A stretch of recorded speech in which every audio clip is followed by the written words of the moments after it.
ഏകോപന ചുമതലയുള്ള ADGP M Ajith കുമാറുമായി ചേരുന്നു. നമ്മുടെ പ്രതിനിധി ദീപക് ധർമ്മടം. ദീപക്, അസാധ്യമായ രീതിയിൽ ഭംഗിയായ രീതിയിൽ ഏകോപനം ഈ ദിവസങ്ങളിൽ നടക്കുന്നുണ്ട്. ഇന്നത്തെ ഒരു ഷോർട്ട് പ്ലാൻ ഒന്ന് ചോദിക്കാമോ?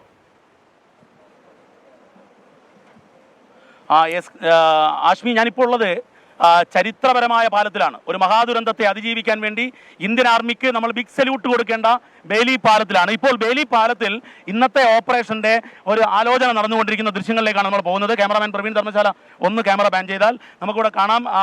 Colonel Paramvir നഗ്ര ADGP M Ajith കുമാറുമായി സംസാരിക്കുന്നു. വയനാട് SP നാരായണൻ, മുതിർന്ന ഉദ്യോഗസ്ഥർ എല്ലാവരും തന്നെ ഉണ്ട്. DIG Thomson. ഏറ്റവും ആദ്യം ADGPയോട് തന്നെ ചോദിക്കാം. അവർ ചർച്ച നടത്തിക്കൊണ്ടിരിക്കുകയാണ് ആശ്മി. ഇതിലേറ്റവും അതായത് ഇന്നത്തെ ഓപ്പറേഷൻ ഇന്ന് 6 സ്ഥലങ്ങളിലായി കോമ്പിംഗ് നടക്കുന്നു. ഇതുകൂടാതെ തന്നെ റിവർ കോമ്പിങ്ങിന് കോസ്റ്റ് ഗാർഡിനെയും അതുപോലെ തന്നെ കേരള പോലീസിൻ്റെ ഡൈവേഴ്സിനെയും ഒക്കെ ഉപയോഗിക്കുന്നുണ്ട്, ഫയർഫോഴ്സിൻ്റെയും ഉപയോഗിക്കുന്നുണ്ട്. അപ്പം ഏകോപിതമായ മികച്ച ഏകോപനത്തിലുള്ള രക്ഷാപ്രവർത്തനങ്ങൾ തുടരുന്നു. എന്നാൽ അതിനിടയിലും നമ്മൾ പലയിടത്തുനിന്നും ഉള്ളുപൊള്ളുന്ന ചിത്രങ്ങൾ, ഉള്ളുപൊള്ളുന്ന ദൃശ്യങ്ങൾ, ഉള്ളുപൊള്ളുന്ന വിവരങ്ങളാണ് അറിഞ്ഞുകൊണ്ടിരിക്കുന്നത്. നമുക്ക് ഒന്നുകൂടി ADGPയുടെ അടുത്തേക്ക് പോകാം. അദ്ദേഹം ചർച്ചയ്ക്കിടയിലാണ്. ആദ്യം തന്നെ Paramvir Nagra, colonel sir, big salute to Indian Army first of all. Big salute to the country. Big salute to our country and to the people of this country. But you done a wonderful job in the toughest terrain in India. What is the next plan? The plan continues that earlier we were inducting the people from the temporary bridge, footbridge. Now this bridge has come up, so the ambulances, the recovery vehicles, the JCBs can use this road and the operations will be fast tracked. Operation थोड़ा जल्दी खत्म हो जाएगा bridge की वजह से. Ambulance आराम से अंदर भेज दी है, पुलिस का गाड़ी अंदर भेज दी है, JCB अंदर भेज दी है. बिल्कुल ऑपरेशन जल्दी खत्म हो गया. The toughest terrain in India is this Wayanad terrain. How do you look at it? We should not say that. The terrain is difficult. However, this was the task of the engineers. They are capable to do it. They have done it. So they have been doing it in these border areas also, and it is being done here also. Thank you. What about the next combing operations? It is on. I told you the preparations are on. Okay, thank you. Paramvir നഗ്രയാണ് നമ്മളോട് സംസാരിച്ചത്. ഈ ഓപ്പറേഷൻ്റെ, അതായത് ഈ ചരിത്രം രചിച്ചുകൊണ്ട് Indian army പണിത ഈ ബേലി പാലത്തിന് മുകളിലാണ് ആശ്മി ഞാനുള്ളത്. ഒന്ന് ADGPയുടെ അടുത്തേക്ക് പോവുകയാണ്. ADGP ആദ്യത്തെ ഇന്നത്തെ വിലയിരുത്തലാണ്. ഇന്ന് എന്തൊക്കെയാണ് കേരള പോലീസ് സംയോജിതമായി, അങ്ങേക്കാണ് ഏകോപന ചുമതല, എന്തൊക്കെയാണ് ചെയ്യാൻ പോകുന്നത്, എന്തൊക്കെ ചെയ്തു കഴിഞ്ഞു? ഇന്നിപ്പോൾ ഇവിടെ ആർമിയുണ്ട്, DIG ഉണ്ട്, SP ഉണ്ട്. ഇന്നലെ ബഹുമാനപ്പെട്ട റവന്യൂ മന്ത്രി പറഞ്ഞതുപോലെ നമ്മളിതിനെ 6 സോണായി ഡിവൈഡ് ചെയ്തിട്ടുണ്ട്. 6 സോണായി ഡിവൈഡ് ചെയ്തിട്ട് 6 സെപ്പറേറ്റ് ടീംസാണ് നമ്മൾ ഡിപ്ലോയ് ചെയ്തിരിക്കുന്നത്. ആർമിയിലെയും ഞങ്ങളുടെയും ഡോഗ്സ് ഉൾപ്പെടെ ഇപ്പം എല്ലാ സോൺസിലും ഡോഗ്സിനെ, കടാവ ഡോഗ്സ് ഡിപ്ലോയ് ആണ് പറയുന്നത് നോക്കുന്നത്.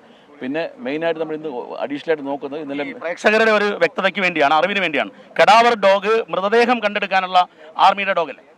അല്ല, കടാവർ ഡോഗ് എന്ന് പറഞ്ഞു കഴിഞ്ഞാൽ ഡെഡ് ബോഡീസ് എവിടെയെങ്കിലും ഉണ്ടെങ്കിൽ അത് സ്മെല്ല് ചെയ്തിട്ട് ആ ഏരിയ ലൊക്കേറ്റ് ചെയ്ത് തരും. കേരള പോലീസിലെ കടാവർ ഡോഗ്സ് ആണ് ആദ്യം ഒരു ഡിപ്ലോയ് ചെയ്തിട്ടുള്ളത്. ഇപ്പോൾ ആർമിയിലും കൊണ്ടുവന്നിട്ടുണ്ട്. ഇപ്പം ഞങ്ങൾക്ക് ഏതാണ്ട് ഒരു 5ഓളം കടാവർ ഡോഗ്സ് ഉണ്ട്. കടാവർ ഡോഗ്സ് 6 സോണിലായിട്ട് നമ്മൾ ഡിപ്ലോയ് ചെയ്യണം. ഇന്നിപ്പോൾ റിവർ കോമ്പിംഗ് നടക്കുന്നു എന്ന് കേട്ടു, എന്താണ് അതിൻ്റെ ഉദ്ദേശം? ഈ റിവർ കോമ്പിംഗ് എന്ന് പറഞ്ഞാൽ ഇപ്പോൾ ഇവിടെ നമ്മൾ നോക്കിയറിയാം, ഇന്നലെ പോത്തുകൽ വരെ ബോഡി കിട്ടിയിട്ടുണ്ടായിരുന്നു. അപ്പം ഇവിടുന്ന് താഴോട്ട് even up to Calicut city വരെയുള്ള ഓരോ പോലീസ് സ്റ്റേഷൻ ലിമിറ്റിലെയും ചാലിയാർ പുഴയുടെ ഓരോ പോർഷൻസും ഡിവൈഡ് ചെയ്തിട്ട് അവിടെ അതാത് പോലീസ് സ്റ്റേഷനിലെ ഉദ്യോഗസ്ഥരും പരമാവധി നമ്മുടെ കയ്യിലുള്ള കടാവർ ഡോഗ്സ് ഉപയോഗിച്ചിട്ട് ഏതെങ്കിലും ബോഡി ഉണ്ടെങ്കിൽ സെർച്ച് ചെയ്യാനുള്ള എഫർട്ട്. ഇനിയും അങ്ങേക്ക് സ്പെഷ്യൽ ബ്രാഞ്ച് വിവരങ്ങൾ കിട്ടും. അങ്ങ് കുറച്ച് ദിവസമായി ഇവിടെ ക്യാമ്പ് ചെയ്യുന്നുണ്ട്. എത്രമാത്രം ആൾക്കാർ മിസ്സിംഗ്, എങ്ങനെയാണ് പോലീസിൻ്റെ ഒരു കണക്ക് കൂട്ടൽ? അല്ല, ഇതുവരെ നമുക്ക് കിട്ടിയ ഇൻഫർമേഷൻ അറൗണ്ട് 300 ആൾക്കാർ സ്റ്റിൽ മിസ്സിംഗ് എന്നാണ് നമ്മൾ മനസ്സിലാക്കുന്നത്. ഫർദർ കണക്ക് റവന്യൂക്കാർ എടുത്തുകൊണ്ടിരിക്കുകയാണ്. അത് ഇതുവരെയും സ്റ്റെബിലൈസ്ഡ് ആയിട്ടില്ല. Probably 1 or 2 days we will be able to stabilize the records. എന്നാലും ഏതാണ്ട് പ്രതീക്ഷിക്കാം നമുക്ക്? അല്ല, നമ്മൾ ഇതൊരു അപ്രോക്സിമേറ്റ് ഫിഗർ ആണ്. അപ്രോക്സിമേറ്റ്ലി അറൗണ്ട് 300ഓളം പേര് മിസ്സിംഗ് എന്നാണ് നമ്മളിപ്പോൾ മനസ്സിലാക്കുന്നത്. അപ്പോൾ അതിന് നമ്മൾ നോക്കുന്നത്. ബാക്കി നമ്മൾ ഈ എല്ലാ കണക്കുകളും ക്യാമ്പിലെ ആൾക്കാർ, പുറത്തുപോയ ആൾക്കാർക്ക് റവന്യൂ ഡിപ്പാർട്ട്മെന്റ് ടാലി ചെയ്യുന്നുണ്ട്. ടാലി ചെയ്താൽ മാത്രമേ നമുക്ക് പറയാൻ പറ്റുള്ളൂ. Thank you sir. അങ്ങയുടെ ഓപ്പറേഷൻ തുടരട്ടെ. മികച്ച ഏകോപനത്തിലാണ് പ്രവർത്തനം എന്ന് പൊതുവിൽ എല്ലാവരും പറയുന്നുണ്ട്. Thank you. നേരത്തെ ആശ്മി പറഞ്ഞതുപോലെ തന്നെ മികച്ച ഏകോപനത്തിൽ സൈന്യം, പോലീസ്, രക്ഷാപ്രവർത്തകർ എല്ലാവരും ചേർന്നുകൊണ്ടുള്ള പ്രവർത്തനം മുന്നോട്ട് പോകുന്നു.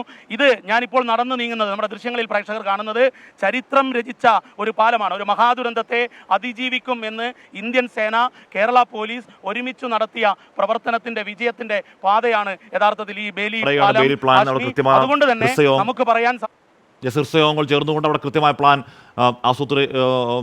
ആസൂത്രണം ചെയ്യണം. ഏറ്റവും ഒടുവിൽ വരുന്ന വാർത്ത മുണ്ടക്കൈ ഉൾപ്പെട്ടുള്ള ചിത്രങ്ങളും വിവരങ്ങളും ISR പുറത്തുവിടുന്നുണ്ട്. പ്രഭവകേന്ദ്രം സമുദ്രനിരപ്പിൽ നിന്ന് 1550 മീറ്റർ ഉയരത്തിലാണ്. പാറക്കെട്ടുകൾ ഉൾപ്പെടെ വെള്ളം ഒഴുകിയെത്തി 8 കിലോമീറ്റർ ദൂരത്തിലേക്കെന്ന് പറയുകയാണ്. എന്തായാലും തെരച്ചിൽ തുടരുന്നു.